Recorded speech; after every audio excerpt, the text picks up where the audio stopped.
Olá, hoje iremos apresentar o CITREP referente à Semana Epidemiológica. Esse CITREP irá abordar a síndrome gripal e síndrome respiratória aguda grave, influenza aviária, arboviroses, mpox, sarampo, alertas meteorológicos, cólera e febre amarela.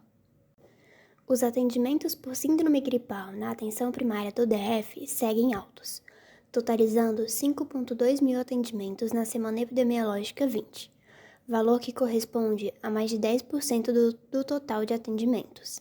Em uma análise mais aprofundada da tendência, temos que a média de proporção do ano de 2025 é de aproximadamente 7%. A previsão para a próxima semana é entre 8% e 12%, com um intervalo de confiança de 95%. Sobre as unidades sentinelas no DF, percebe-se que as duas unidades básicas de Samambaia são as mais afetadas com a quantidade de atendimentos por síndrome gripal, totalizando quase 11% dos atendimentos. Sobre o perfil desses atendimentos, existe um predomínio de atendimentos de menores de 2 anos e mulheres. Em um comparativo por semana epidemiológica de internações por síndrome gripal, o número de internações da semana supera 390 e é o maior número até a semana corrente. Quanto às internações em UTI, houve aproximadamente 80 novas internações na semana corrente, totalizando 186 internações. Em um comparativo de incidência por tipo viral, entre a semana epidemiológica 19 e 20, quase todos os subtipos virais apresentaram aumento, com exceção da influenza B. A maior alta foi de influenza A, seguida por rinovírus e vírus sincicial respiratório, reforçando a tendência de alta de incidência de influenza A. Sobre os subtipos virais que estão em circulação em maio no DF, percebe-se que em crianças a predominância é do vírus sincicial respiratório.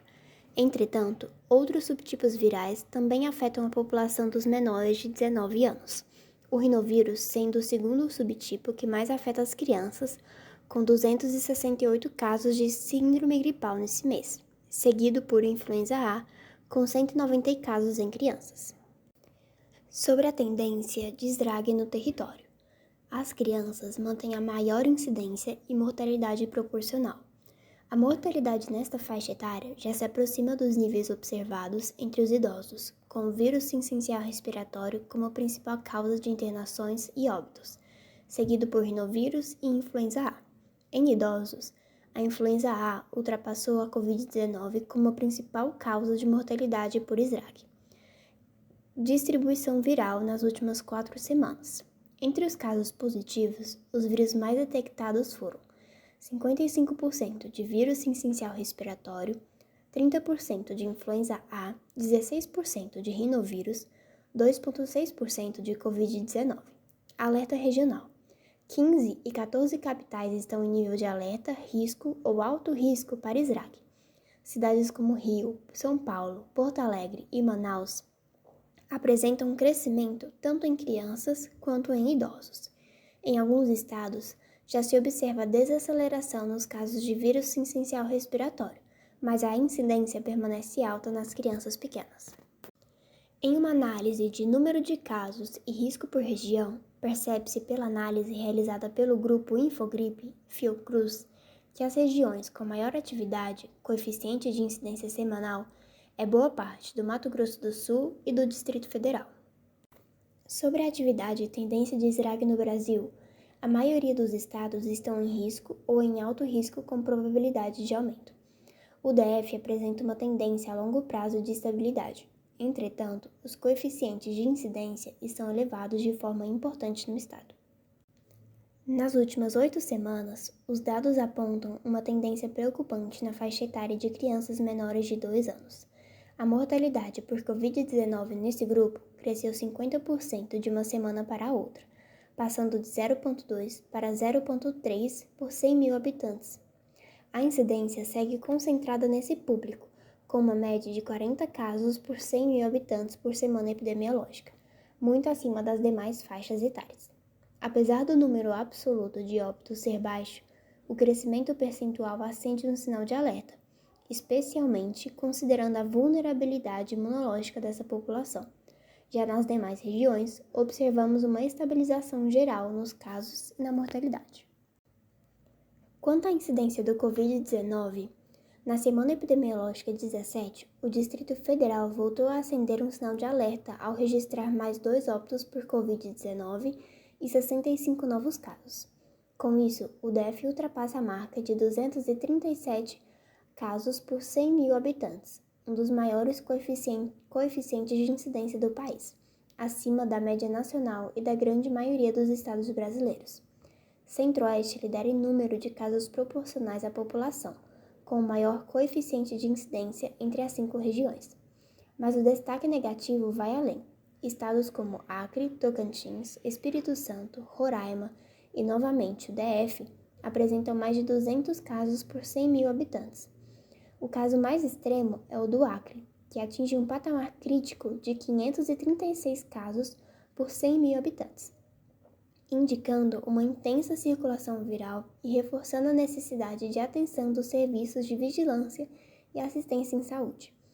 Esses dados mostram que, apesar do arrefecimento da pandemia nos últimos meses, o vírus continua ativo, especialmente nas regiões com menor cobertura vacinal ou com relaxamento das medidas de prevenção.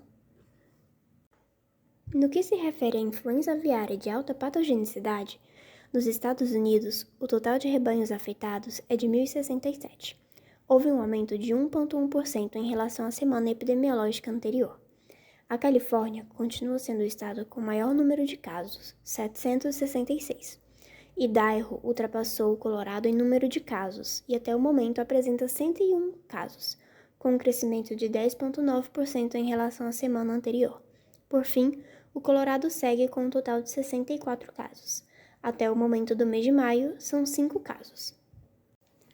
Entre os dias 4 a 10 de maio de 2025, o vírus H5 da influenza aviária foi identificado em 5 amostras de águas residuais coletadas em diferentes regiões dos Estados Unidos. As amostras positivas foram distribuídas da seguinte forma: 2 amostras no estado de Oregon, 1 amostra em New Jersey e 1 em Carolina do Norte. Com relação aos casos de IAP no Brasil, até maio de 2025 foram realizadas 300 investigações, 66 amostras foram coletadas e 2 focos positivos foram identificados. No mesmo período do ano anterior, foram 489 investigações, 154 amostras coletadas e 14 focos positivos em aves silvestres. Até o momento do mês de maio, foram 31 investigações. No ano de 2025, tem-se uma média de 67 investigações por mês, com desvio padrão de 9. O Ministério da Agricultura e Pecuária, o MAPA, confirmou no dia 15 de maio a detecção do vírus da influenza aviária de alta patogenicidade em matrizeiro de aves comerciais. A detecção ocorreu no estado do Rio Grande do Sul, no município de Monte Negro. Esse é o primeiro foco de IAP detectado em sistema de avicultura comercial no Brasil. A propriedade possui 2 galpões. No primeiro, todas as aves vieram a óbito e no segundo, aproximadamente 80%, e as que ainda estavam vivas foram sacrificadas. O MAPA declarou o estado de emergência zoossanitária no município de Monte Negro por 60 dias com um raio de 10 quilômetros. As medidas de contenção e erradicação do foco previstas no Plano Nacional de Contingência já foram iniciadas e visam não somente debelar a doença, mas também manter a capacidade produtiva do setor, garantindo o abastecimento e, assim, a segurança alimentar da população.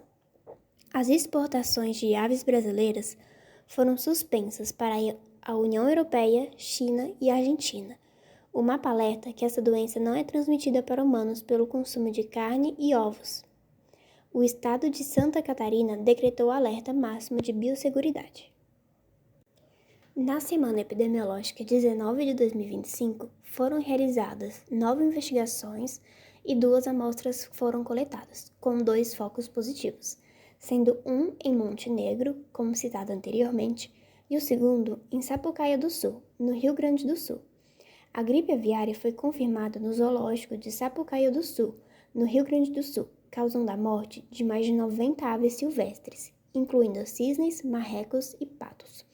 O zoológico suspendeu as visitas por tempo indeterminado e está realizando a destinação adequada das carcaças para evitar a disseminação da doença. Não há risco de despopulação no zoológico. A investigação continua para monitorar possíveis casos. No que se refere à dengue no Brasil, até a Semana Epidemiológica 19 de 2025, o estado de São Paulo registrou a maior incidência, seguida do Acre, Paraná, Goiás e Mato Grosso. Até a Semana Epidemiológica 19 de 2024, 10 estados brasileiros apresentaram coeficiente de incidência superior a 900. Em 2025, apenas São Paulo se manteve com uma incidência acima de 900 casos por 100 mil habitantes. Já nas últimas 3 semanas epidemiológicas do corrente ano, o estado do Rio Grande do Sul apresentou o maior coeficiente de incidência, seguido do Paraná, São Paulo, Goiás e Mato Grosso do Sul.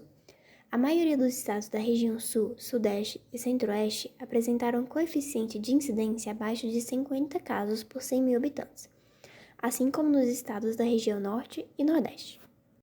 Quanto aos óbitos por dengue até a Semana Epidemiológica 19, o estado que mais registrou óbitos foi São Paulo, com 645 óbitos, seguido do Paraná, com 72, e Minas Gerais, com 67.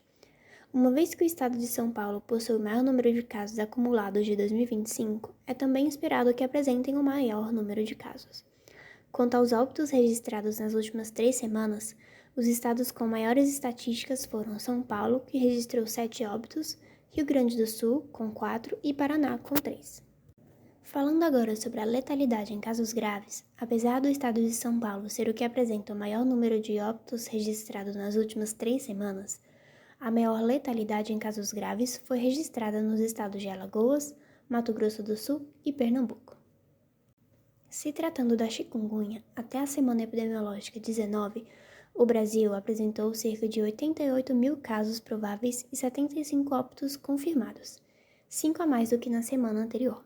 O estado do Mato Grosso apresentou um aumento no coeficiente de incidência de mais de 3 vezes mais em comparação ao mesmo período de 2024. E o estado de Minas Gerais apresenta uma redução na incidência de aproximadamente 95% em relação ao ano anterior. Com relação à febre europush no Brasil, da semana epidemiológica anterior para a atual, houve um aumento de 6,5% no número de casos. Os estados que mais chamam a atenção para o aumento do número de casos são o estado de Minas Gerais, com um aumento de 43%, e Rio de Janeiro, com 11%. Porém, o estado que segue com o maior número de casos é o Espírito Santo, que atualmente tem 6.123 casos confirmados.